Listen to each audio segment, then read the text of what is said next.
Listo, sí, señor. Listo. Vale. Buenos días, Edwin. Buenos días, Rafael. Buenos días a todos Buenos los días. asistentes a este webinar. Soy Buenos Juan días. Francisco Higuera Cruz, administrador policial, técnico profesional en seguridad vial y especialista en investigación de accidentes de tránsito. Trabajo para la firma CIF como perito investigador. Laboré en la Policía Nacional de Colombia durante 20 años y me desempeñé como jefe del área académica de la Escuela de Seguridad Vial y decano en la Facultad de Seguridad Vial. Me corresponde en este webinar explicarles básicamente un tema relacionado con algo que uno podría decir es muy elemental, pero aún presenta muchas fallas. Y son los temas relacionados con la fijación de los elementos materiales probatorios en un accidente de tránsito. De tal manera, en Colombia tenemos, ¿pueden ver la presentación? Sí, señor, ahí está bien. Sí, señor. Listo, gracias. Entonces tenemos para Colombia la resolución 0011268 del 2012, que uno podría decir que ya tiene suficiente tiempo para que esté en conocimiento de todas las autoridades operativas de tránsito que se encargan de hacer la recolección de elementos materiales probatorios y fijación del lugar de los hechos cuando esos se presentan. Pero aún pues, cuando tenemos los peritajes que realizamos en la empresa, vemos que hay bastantes incógnitas, bastantes dudas y falencias en el desarrollo de este tipo de trabajo. Así las cosas, en esta resolución encontramos el capítulo 7 que nos habla del croquis. Básicamente aquí nos dice, inicialmente esta resolución, por uno pensar que tiene una falla y es que está, es extraída de una anterior, del 2005, la que se usaba antes para hacer los levantamientos topográficos, y sucede que cuando se realizan los trabajos cortando y pegando, se quedan algunas cosas en el tintero que pueden generar dudas y pueden generar ciertos inconvenientes. Entonces, en este capítulo 7 nos habla de la posición del norte, que estará en todo croquis, en todo bosquejo topográfico. Es importante este elemento por cuanto nos indica las rutas en las que se encuentran los automotores previo y post al impacto. PPI, posible punto de impacto. Nos dice la resolución. La autoridad operativa de tránsito debe fijar un posible punto de impacto cuya área no debe ser mayor a 1 metro. Esta área de impacto usualmente no la encontramos en los bosquejos topográficos en los que hacemos análisis. Puede ser por dudas, puede ser por desconocimiento, pero es importante dejarla anotada, dejarla fijada, dejarla con unas coordenadas. Es importante porque son aquellos que estuvieron inicialmente en el lugar de los hechos quienes pueden ayudar a determinar dónde fue ese punto de impacto inicial, sobre todo cuando no tenemos una fijación del lugar de los hechos de manera fotográfica. ¿Esto por qué lo menciono? Porque cuando tenemos los accidentes, cuando hay solo lesiones o cuando hay solo daños materiales, estos informes quedan incompletos. Entonces, nos quedamos únicamente con el bosquejo topográfico que se hace y ahí quedamos. Usualmente no se hace otro tipo de inspección del lugar de los hechos, no tenemos fotografías del lugar, lo que dificulta muchísimo la reconstrucción. Por eso es que es importante, cuando hay solo daños y cuando hay lesiones, hacer esta fijación del posible punto de impacto. Es un posible punto de impacto, no se está diciendo en ningún momento que ese sea el lugar del impacto, para eso se hace la reconstrucción posteriormente. Pero es algo posible. No hay que tenerle miedo a usted, a través de su pericia, determinar dónde pudo haber sido el impacto. Eso lo podemos determinar a través de un cambio de trayectorias de unas huellas que se encuentran en el lugar. Un cambio brusco de trayectoria puede ayudarnos a identificar un posible punto de impacto. La ubicación de algunos fragmentos de los vehículos, fragmentos de las unidades, de las farolas pueden quedar en el suelo. Ahí puede ayudarnos, al menos usted puede identificarla como un posible punto de impacto. Posiblemente fue antes, pero para eso se realiza la reconstrucción del accidente.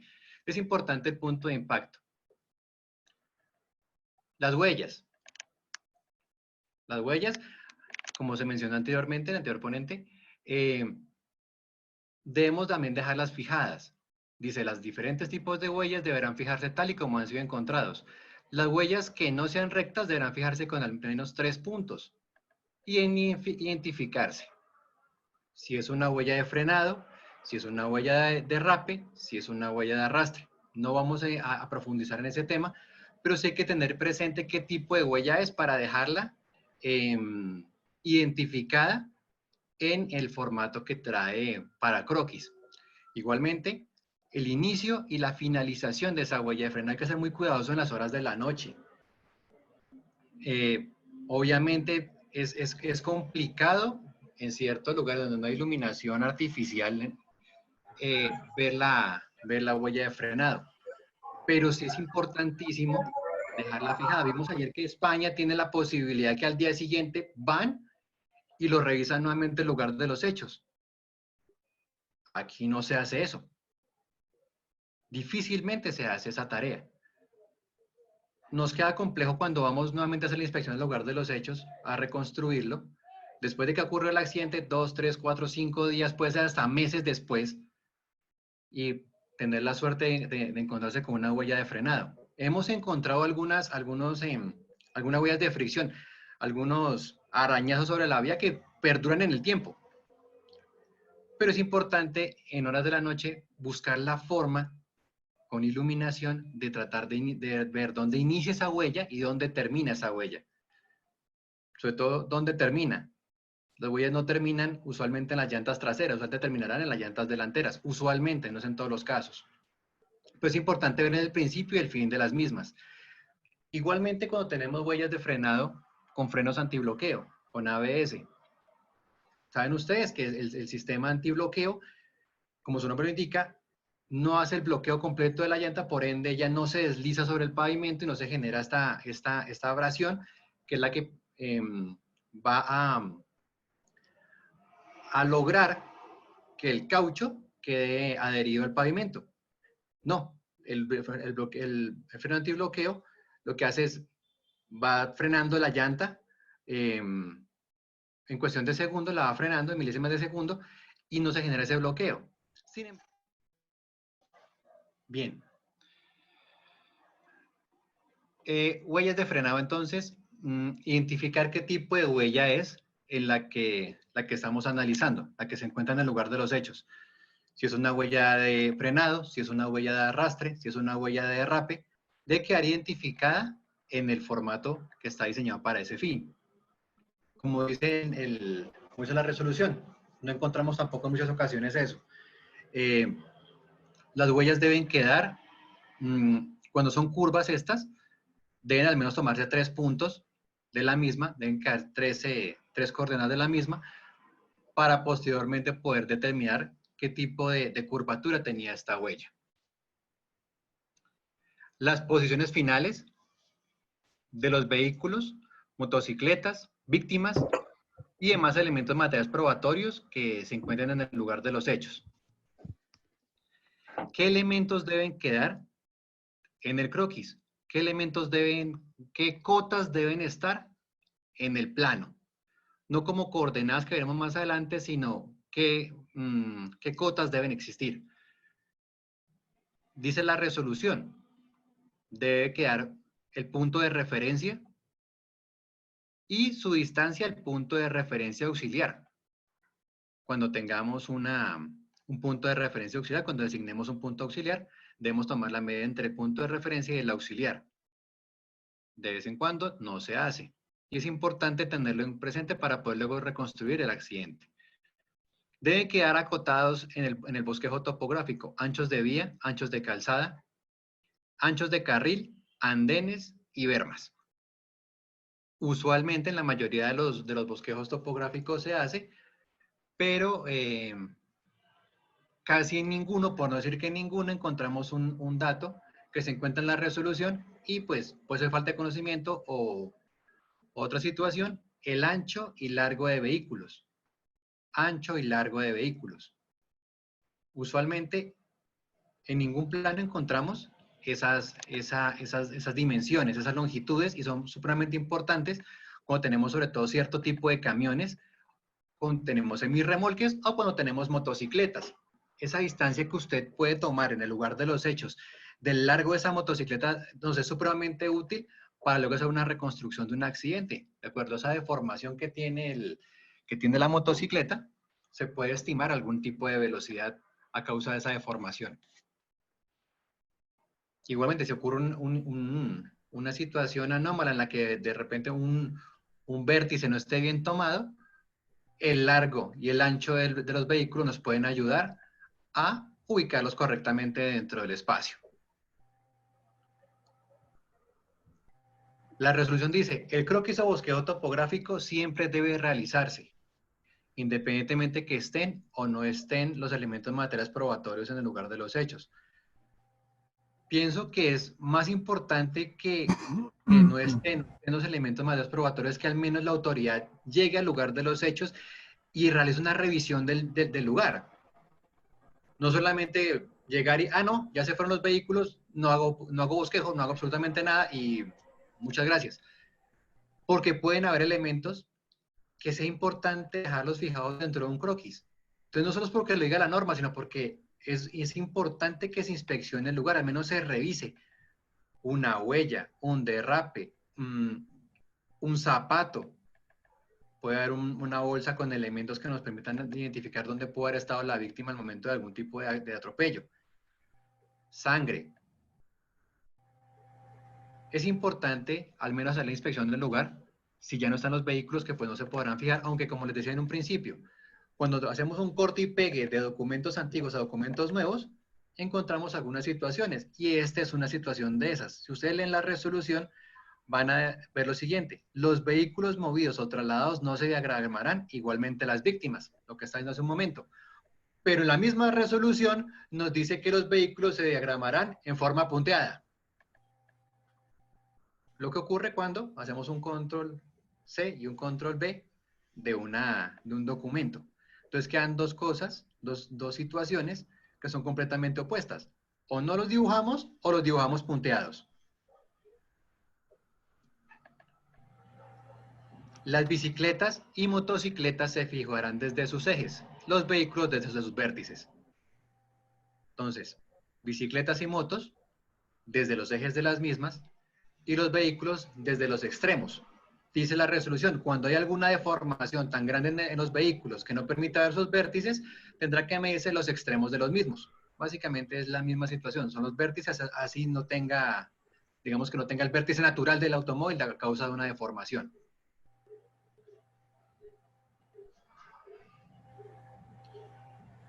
La resolución nos habla de que deberán fijarse los elementos materiales probatorios cuya medida será el metro, y podrá realizarse cualquier método de fijación, pero inmediatamente nos hace relación a coordenadas cartesianas, triangulación o radial.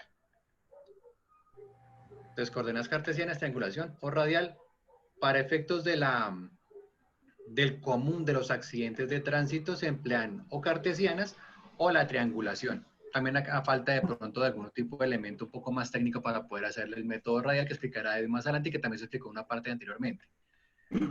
Generalidades del procedimiento para ser realizado de la fijación topográfica, ya sea por coordenadas cartesianas o por triangulación, que son los que se van a centrar en este momento. El punto de referencia. Los puntos de referencia deben ser, en lo posible, lugares, sitios que se mantengan en el tiempo. Con el pasar del tiempo no se vayan a cambiar de un lugar a otro y luego no se puede hacer la reconstrucción de las posiciones finales de los vehículos para luego pues hacer la reconstrucción del mismo. ¿Qué se recomienda? Como dijo Edwin hace un momento, los postes de referencia, los SI04, la señal informativa 04, poste de referencia que encontramos en las vías nacionales, las cuales se encuentran georreferenciadas. A partir de esos postos de referencia, se puede hacer digamos que un despliegue, un punto de referencia auxiliar con cierta medición, y a partir de él aplicar el método que consideremos, sea cartesiano, sea triangulación. Las esquinas. en general, la geometría de la vía. Ya veremos a continuación cómo se recomienda con las esquinas de las calles. Se puede hacer las coordenadas cartesianas o se puede hacer el método de triangulación sin ningún problema y las esquinas usualmente permanecerán en el tiempo y pues facilitarán el trabajo más adelante. Linderos de edificaciones o linderos en ciertos casos extremos, linderos de terrenos. También no son de utilidad para tomarlos como punto de referencia, desplegar puntos auxiliares y a partir de ahí emplear el método de fijación. Como dije hace un momento, la geometría de la vía. Puede ser empleado la curva con su cuerda, la misma cuerda que fijemos puede ser utilizada como puntos de referencia. Puede ser utilizado un separador central, su inicio, su finalización del separador central, sus vértices pueden también ser utilizados como puntos de referencia. Alcantarillas y desagües. Igualmente los ingresos los ingresos a los pozos de inspección también pueden ser empleados como puntos de referencia. Y los postes de iluminación también pueden ser utilizados como puntos de referencia, aunque hay que tener en cuenta que los postes de iluminación, tuvimos un caso donde se fijó todo un accidente a un poste de iluminación y pasado un año hubo una modificación en toda la vía y todos los postes que se encontraban en ese lugar fueron todos trasladados al frente y fueron cambiadas sus posiciones. Entonces, se pueden utilizar, pero si podemos utilizar mejor la geometría de la vía, las alcantarillas y desagües, es mucho más recomendable. En esta parte inferior de la diapositiva, quise presentarles la tabla en la cual se deben insertar las medidas que veremos a continuación de acuerdo al método de fijación que deseemos utilizar para el levantamiento topográfico. Inicialmente entonces tenemos aquí a su izquierda el número de identificación de la coordenada que veremos a continuación. Las coordenadas, este es el número que las identifica. Identificación del método de fijación y distancias. ¿Por qué digo método de fijación y distancias? Porque está X o A, Y o B. ¿Eso qué quiere decir?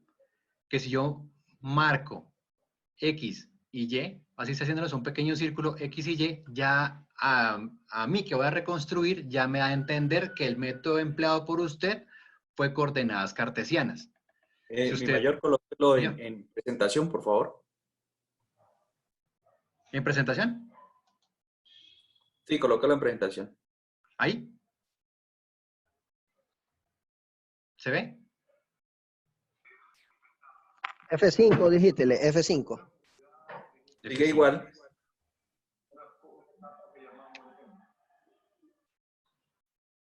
¿Ya? Sí, ahora sí. Sí. Yo no lo veo por ninguna parte. Oculta la pantalla. 1000 veces mejor. Ahí se ve. Sí, ahí está bien, ahí está bien. Sí se ve proyección. Ok, perfecto. Retomando, entonces, el número de identificación de coordenada, esta es la coordenada que ya veremos a continuación.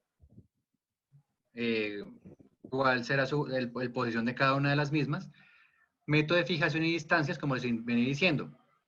Si usted marca X y Y, me da a entender inmediatamente que usted ya está utilizando coordenadas cartesianas. Si usted me marca A y B, me está dando a entender que está utilizando triangulación. Por eso estoy diciendo, identificando el método de fijación y las distancias. Entonces, de aquí para abajo, usted va a colocar las distancias tanto en su eje X como en el eje Y, ya veremos, o desde el punto A hasta el punto de que ya lo veremos a continuación. Identificación del punto. Aquí se describe la coordenada que usted está aquí identificándome. Este punto 1, que tiene estas longitudes y este posicionamiento, ¿qué es acá? Es un vértice anterior de un vehículo, es un vértice posterior, son unos pies, es la cabeza, son fragmentos, es una llanta. Entonces, aquí se va a quedar identificado la identificación de cada una de las coordenadas que estamos fijando en el bosquejo topográfico. Aunado a eso, es importante destacar que la resolución nos habla que cuando las evidencias, sea un vehículo, sea una persona, una motocicleta, un poste, cualquier evidencia, se debe marcar con un número encerrado en un círculo. Las evidencias van en un número encerrado en un círculo. Mientras que las coordenadas van con números solos, sin ningún círculo, para que quede de pronto claridad en eso, porque hemos encontrado que en algunos bosquejos nos colocan las coordenadas encerradas en círculo y es supremamente difícil identificar los números que se encuentran porque pues, son dibujos muy pequeños.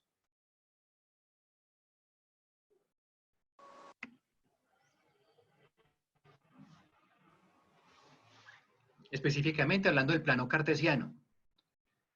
Retomando allá la primaria, entonces recordamos qué es el plano cartesiano antes de ver cómo es que se aplica el método de fijación. Recordemos que el plano cartesiano son dos ejes, un eje horizontal, un eje vertical, que le denominaremos al eje horizontal la X y al eje vertical el eje Y. Tenemos 4 cuadrantes identificados para un plano cartesiano. Este plano cartesiano tiene su intersección de los dos ejes en el punto 0. El punto 0 será más adelante la posición nuestra respecto al accidente. Entonces, a partir de aquí, y con unidades, pueden ser de centímetros, decímetros, o metros, o kilómetros, como gusten, se van a marcar en las mismas longitudes las unidades. En este caso tenemos solamente 4 unidades para el lado de la X positivo y hacia el lado de la Y. Como viene diciendo, el plano cartesiano comprende 4 cuadrantes. El primer cuadrante, que es el de aquí de mano derecha superior, las coordenadas que se encuentren sobre el eje horizontal y el eje vertical, ambas serán de carácter positivo. Ambos números serán positivos y todo lo que se ubique sobre este cuadrante serán números positivos. El segundo cuadrante que tomaremos diremos que todos los números, todas las coordenadas que se encuentren sobre este cuadrante serán positivas para el horizontal, pero negativas para el vertical. Entonces, todo lo que sea sobre la X será positivo para acá y sobre la Y serán coordenadas negativas. Eso es muy importante tenerlo en cuenta respecto, como les dije, a la posición nuestra de acuerdo al accidente.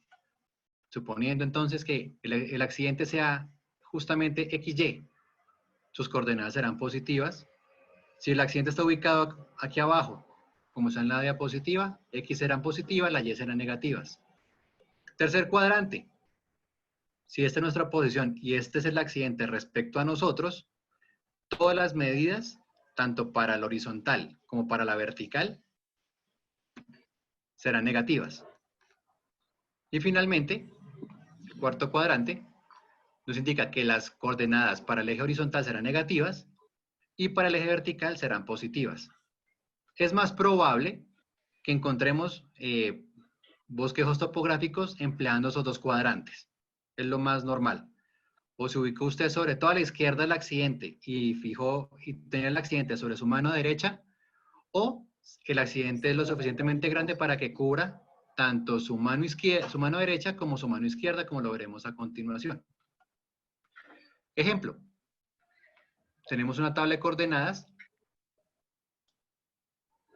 como se verían en el IPAT, en el Informe Policial de Accidente de Tránsito, en la resolución, donde las coordenadas cartesianas van a indicar que el punto 1, esta coordenada número 1, se encuentra a un espacio o a una unidad sobre el eje horizontal de la X y a 2 espacios sobre la Y. Aquí queda ubicado el primer punto. Entonces queda ubicado en la coordenada número 1, está a una unidad sobre la horizontal y a 2 unidades de la vertical. Y lo identificamos 1, 2. Sería XY. Para el número 2, la coordenada número 2, tenemos 2 para la X, 3 para la Y. Corremos 2 unidades sobre el eje horizontal Y 3, al vertical, ubicamos la coordenada número 2 y se va a llamar 2, 3. Y el 3 será igual, 3 unidades para la horizontal y 4 para la vertical. 3, 4, ubica la coordenada número 3. Ese es el principio básico de las coordenadas cartesianas y cómo se fija el accidente de tránsito. Simplemente este 1 podrá ser un vértice anterior, este 2 podrá ser un vértice posterior y este 3 podrá ser una huella de frenada, por decir algo. No se alcanza a ver el otro.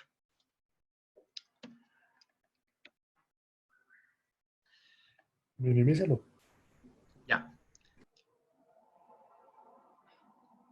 ¿Qué pasaría entonces si el accidente es tan grande que nos cubra los dos cuadrantes al frente nuestro, como lo veremos más a continuación, y tenemos coordenadas también negativas?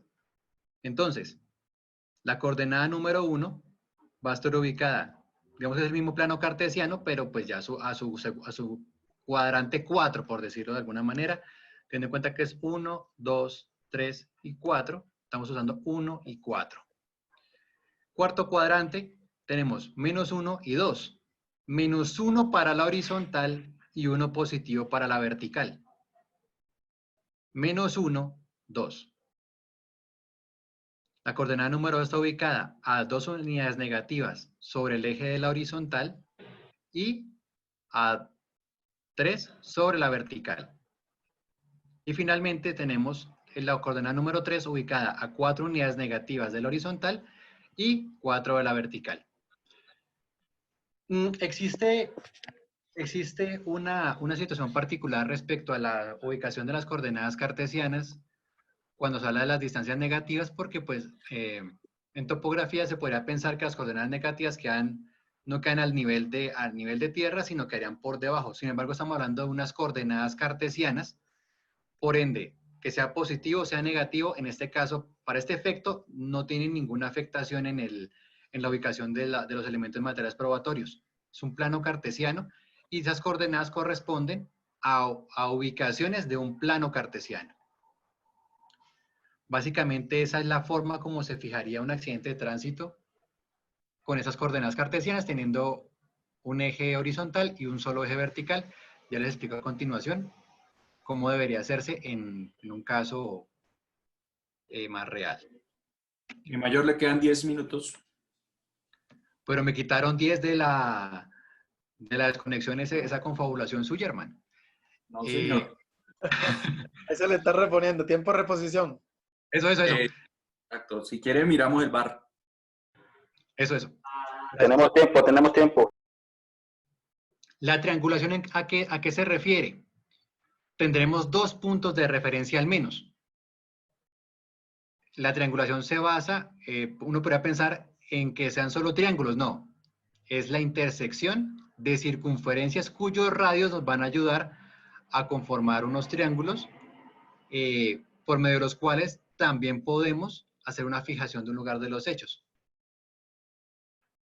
¿Qué es importante resaltar de la triangulación? Por favor, si la van a emplear, para mí personalmente es el método más simple. Es el más simple, el más efectivo, el más flexible para hacer un levantamiento topográfico en un lugar de los hechos. ¿Qué es lo único que hay que tener en cuenta? Que el punto A y el B no sean tan cercanos. Tuvimos un accidente hace poco entre A y B, entre los dos puntos de referencia de Colombia.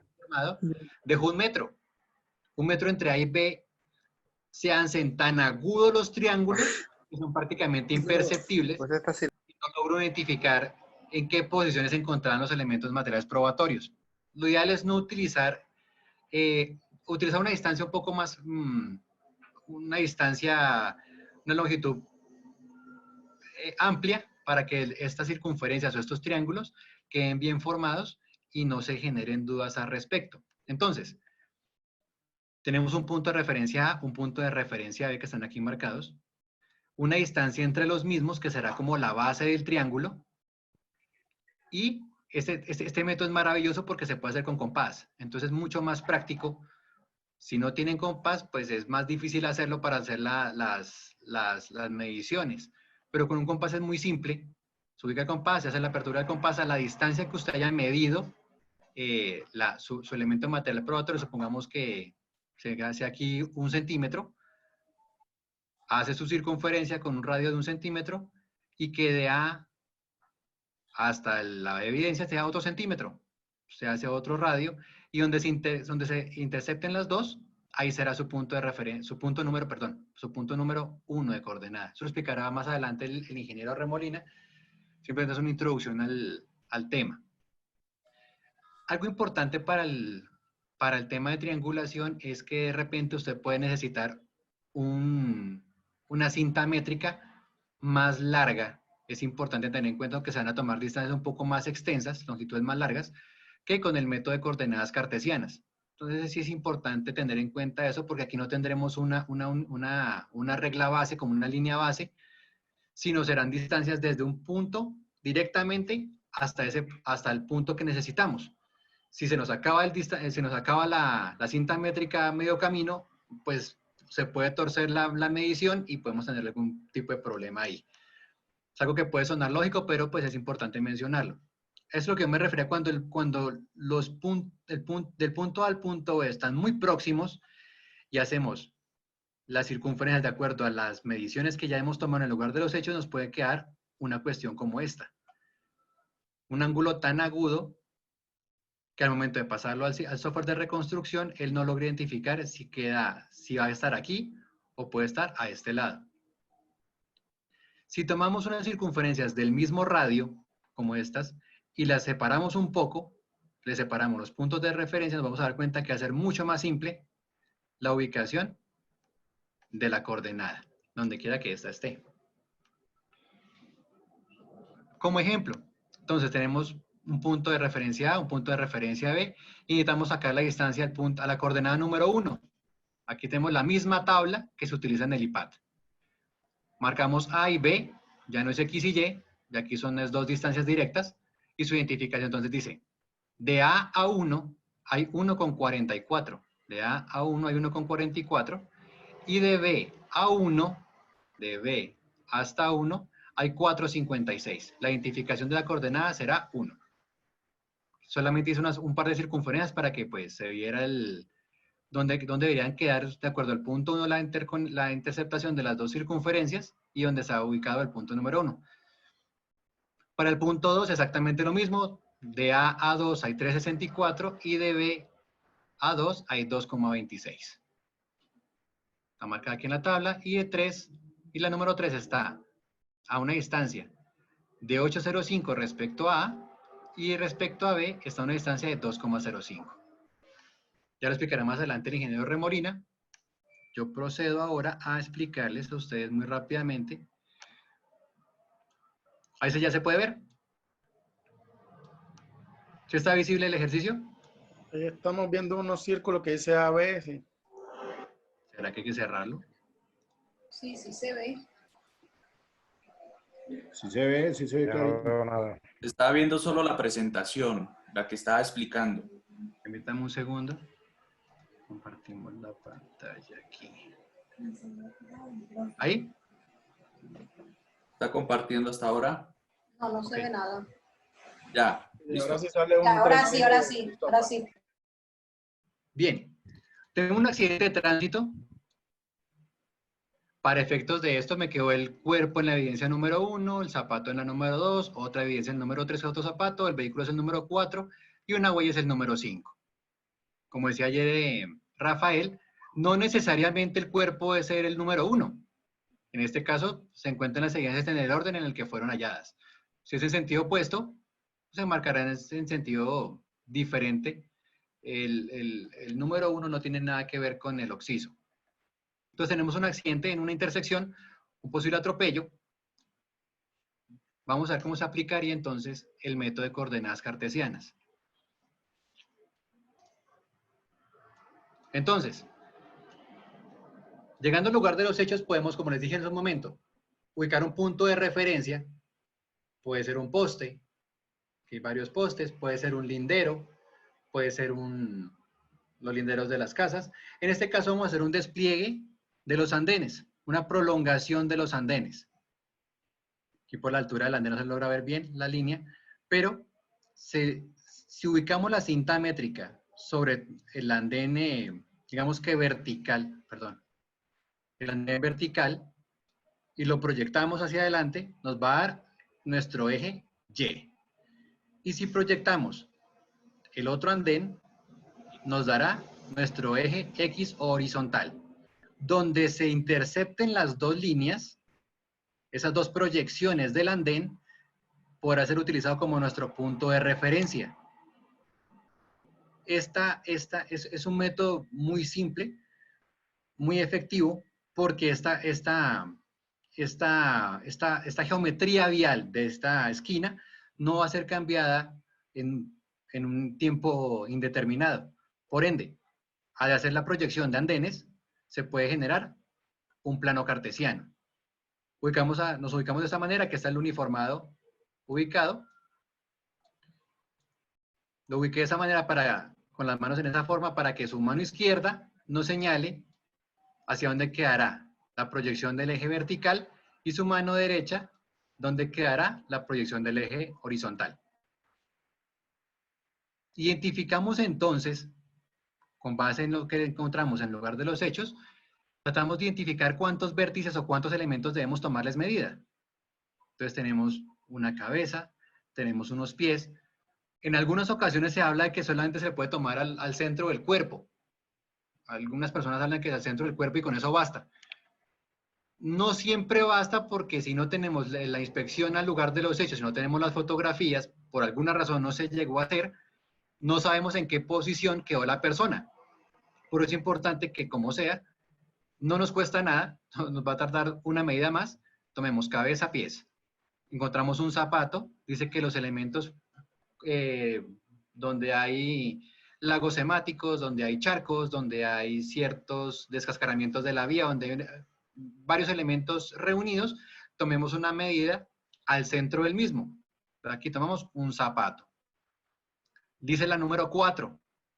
No necesitan tener un orden específico. El 4 será el vértice anterior del vehículo.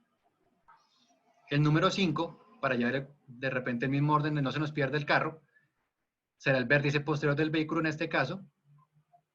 El número 6 está ubicado acá en el zapato. No alcanza a ver ahí. Número 7, el fin de la huella de frenado. Y el número 8, el inicio de la huella de frenado. Entonces,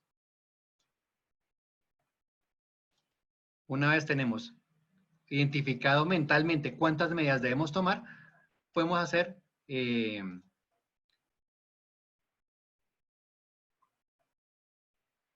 la medición del mismo.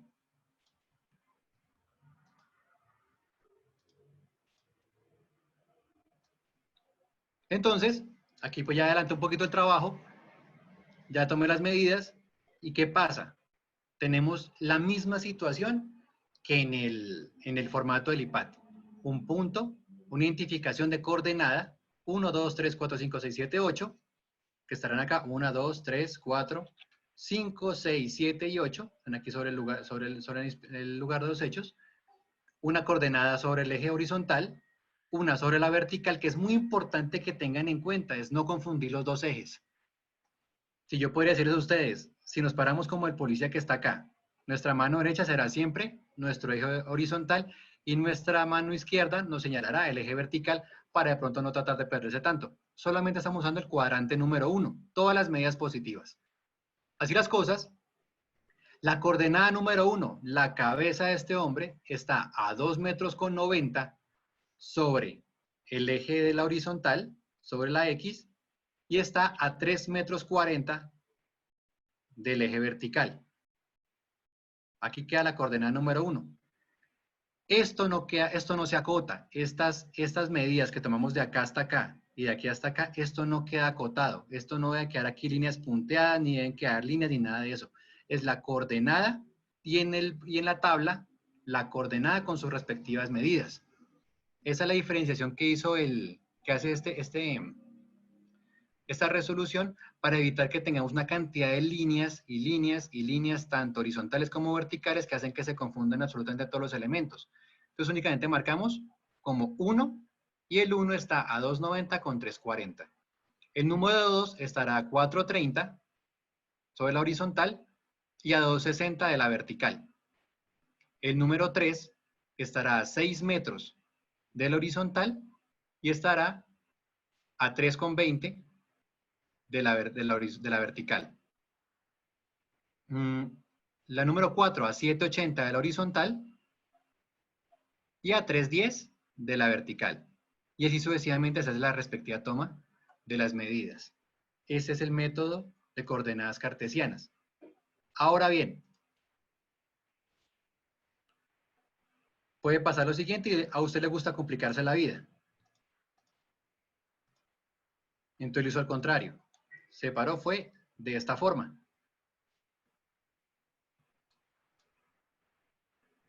Entonces lo utilizamos es desde el lindero de este edificio que se encuentra acá.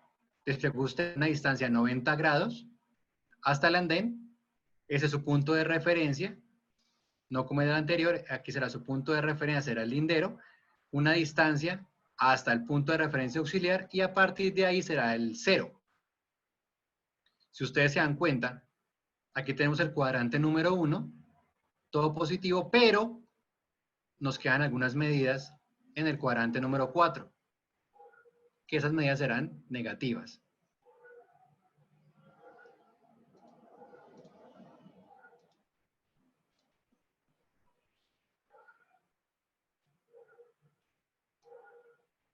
De esta manera, entonces, vamos para este lado. De esta manera, pongamos la número 1, que estará a este lado, la coordenada número 1, está a menos 5 metros de la horizontal, hacia este lado, y está a 4,70 de la vertical. Esta coordenada es negativa sobre la horizontal.